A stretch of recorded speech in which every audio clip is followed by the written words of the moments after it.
Hello everyone, आज की इस वीडियो में हम करेंगे एक्सरसाइज 4.4 जिसके सिर्फ दो ही सम हैं।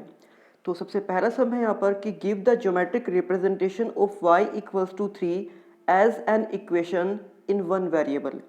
तो एक इक्वेशन हमें यहाँ पर दी गई है y इक्वल्स टू 3 और हमें इसका रिप्रेजेंटेशन करना है ज्योमेट्रिकली, यानी कि हमें इसको ग्राफ के ऊपर रिप्रेजेंट करना है। तो पहले इसको हम रिप्रेजेंट करेंगे वन वेरिएबल के फॉर्म में और बाद में इसको हमें रिप्रेजेंट करना है टू वेरिएबल्स के फॉर्म में। तो जब हम इसको केवल एक वेरिएबल के फॉर्म में रिप्रेजेंट करेंगे तो इसके लिए हमें सिंपल बस केवल एक नंबर लाइन ड्रॉ करनी होगी। आप ये देख भी सकते हो कि यहाँ पर मैंने एक नंबर लाइन ड्रॉ की है जिसके बीच में 0 है, राइट साइड में पॉजिटिव नंबर्स हैं और लेफ्ट साइड में नेगेटिव नंबर्स हैं। तो जैसे कि हम अपनी इक्वेशन में देख सकते हैं कि यहाँ पर लिखा हुआ है y इक्वल्स टू 3, तो इसलिए जो नंबर लाइन हमारे पास है उसमें हम 3 के ऊपर इस तरह से डॉट लगाकर उसको हाईलाइट करेंगे और वहीं पर लिख देंगे हम y इक्वल्स टू 3। या फिर अगर हमें इसी में रिप्रेजेंट करना होता y इक्वल्स टू 5, तो हम यह नंबर 5 के ऊपर हाईलाइट करके इसको रिप्रेजेंट कर सकते थे y इक्वल्स टू 5। या अगर हमें यहाँ रिप्रेजेंट करना हो y इक्वल्स टू -4, तो उसको हम यहाँ -4 के ऊपर हाईलाइट करके लिख सकते हैं कि y इक्वल्स टू -4। और ये नंबर लाइन आप अपने सिंपल फेयर नोटबुक में भी ड्रॉ कर सकते हो या फिर आप इसको ग्राफ के पेज पर भी ड्रॉ कर सकते हो। और इसी के सेकंड पार्ट में हमसे बोला गया है कि अब इस इक्वेशन को टू वेरिएबल्स की फॉर्म में रिप्रेजेंट करना है। तो जैसे कि हम देख सकते हैं कि जो इक्वेशन हमें दी गई थी उसके अंदर केवल एक ही वेरिएबल है y और एक वेरिएबल जो x है वो यहाँ पर मिसिंग है। तो इसलिए अगर कोई वेरिएबल की टर्म यहाँ मिसिंग है तो उसको हम खुद से लिखेंगे 0 का यूज़ करके, जैसे हमने एक्सरसाइज 4.1 में भी किया था। तो इसलिए यहाँ पर हम सबसे पहले लिख देंगे 0x, क्योंकि 0 से किसी नंबर को मल्टीप्लाई किया जाए या 0 को किसी नंबर में ऐड किया जाए तो उससे उस नंबर की वैल्यू में कोई चेंज नहीं आता, इसलिए हम यहाँ पर y के साथ ऐड कर रहे हैं 0x को, और बाकी के जो दो टर्म्स हैं वो एज इट इज़। तो इस तरह से हम देख सकते हैं कि यहाँ इक्वेशन में x की टर्म भी है, y की टर्म भी है और ये एक कॉन्स्टेंट टर्म भी है। तो इसको ग्राफ के ऊपर रिप्रेजेंट करने के लिए, जैसे कि एक्सरसाइज 4.3 में हमने किया था कि हम पहले कम से कम कोई 2 पॉइंट्स फाइंड आउट करेंगे, और वो 2 पॉइंट्स फाइंड आउट करने के लिए हम सबसे पहले यहाँ पर x को 0 के इक्वल पुट करेंगे। तो x को 0 के इक्वल पुट करने के बाद हम 0 को 0 से मल्टीप्लाई करेंगे तो वो हो जाएगा 0 और हमारे पास सिर्फ बचेगा y इक्वल्स टू 3। तो यानी कि हम कह सकते हैं कि जब हमने x को 0 पुट किया तो हमें यहाँ पर y की वैल्यू मिल गई है 3। अब सेकंड पॉइंट फाइंड करने के लिए हम यहाँ पर x को पुट कर रहे हैं 1। आप चाहो तो कोई दूसरा नंबर भी यहाँ पर पुट कर सकते हो। तो जैसे हमने x को यहाँ पर 1 पुट किया और उस 1 से 0 को मल्टीप्लाई करेंगे तो भी उसकी वैल्यू 0 ही हो जाएगी और अभी भी हमारे पास y की वैल्यू 3 ही आएगी। यानी कि जो सेकंड पॉइंट हमारे पास होगा वो हो जाएगा 1,3। तो अब इन दोनों पॉइंट्स को हम ग्राफ के ऊपर मार्क करके इस इक्वेशन को रिप्रेजेंट कर सकते हैं।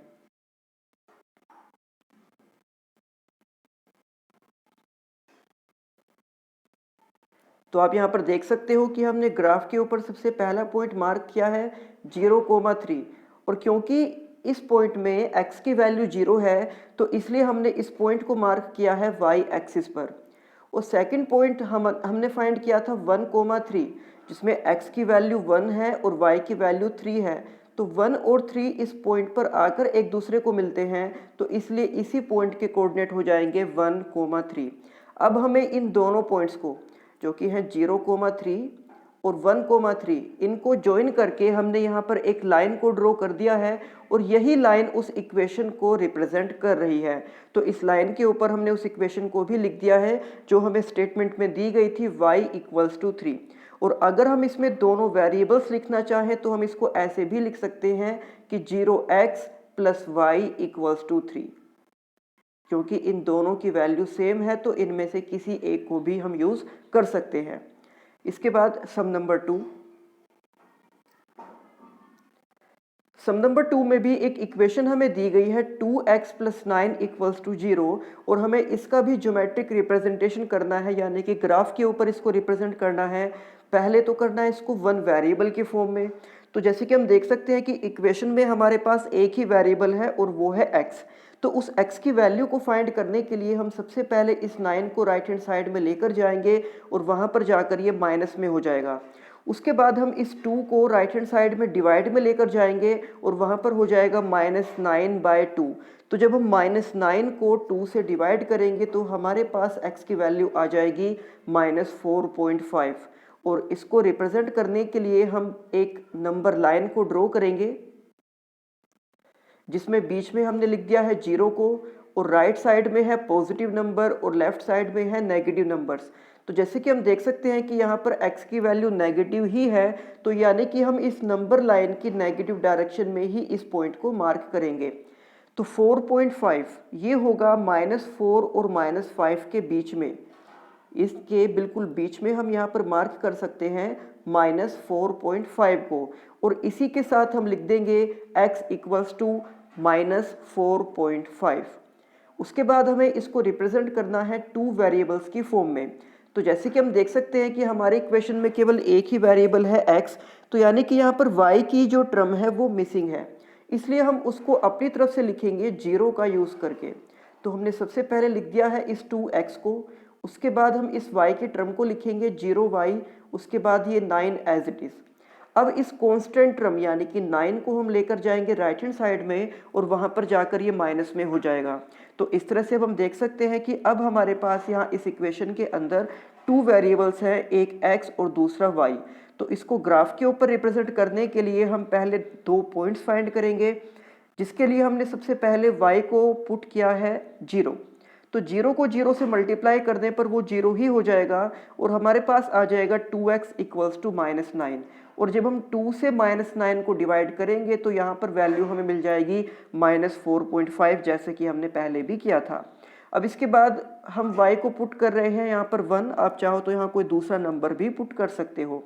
और 1 को भी 0 से मल्टीप्लाई करने के बाद इसकी वैल्यू 0 ही आ गई है, और अभी भी हमारे पास x की वो सेम ही वैल्यू आएगी -4.5।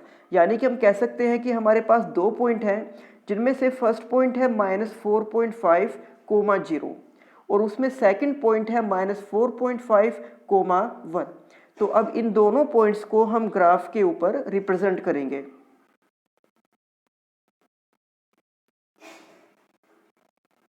तो आप यहाँ पर देख सकते हो कि हमने ग्राफ के ऊपर x एक्सिस और y एक्सिस को ड्रॉ कर दिया है। तो पहला पॉइंट हमारे पास था -4.5, 0। तो इस पॉइंट में x की वैल्यू -4.5 है और y की वैल्यू 0 है। तो अगर y की वैल्यू 0 है यानी कि ये पॉइंट हमें मिलेगा x एक्सिस पर, और वो भी नेगेटिव डायरेक्शन में। तो -4 और -5 के बीच में हम इस पॉइंट को मार्क कर सकते हैं। उसके बाद सेकंड पॉइंट हमने फाइंड किया था -4.5, 1, यानी कि यहाँ पर x की वैल्यू है -4.5 और y की वैल्यू है 1।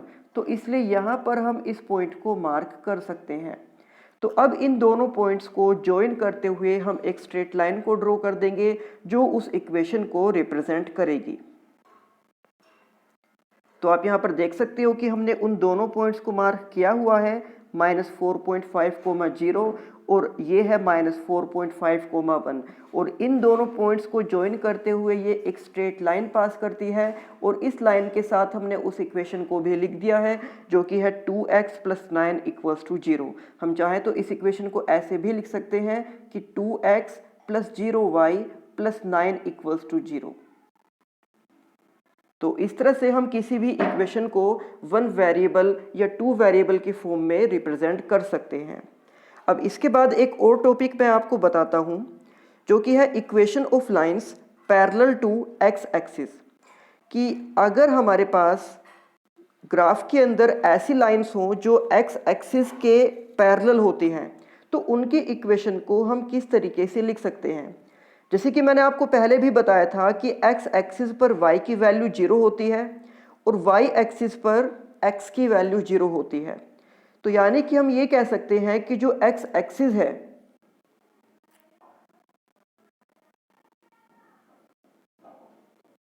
इस x एक्सिस की इक्वेशन होती है y = 0, क्योंकि आपको मैंने बताया था कि एक्स एक्सिस पर y की वैल्यू 0 होती है, इसलिए हम एक्स एक्सिस की इक्वेशन को लिखते हैं y इक्वल्स टू 0।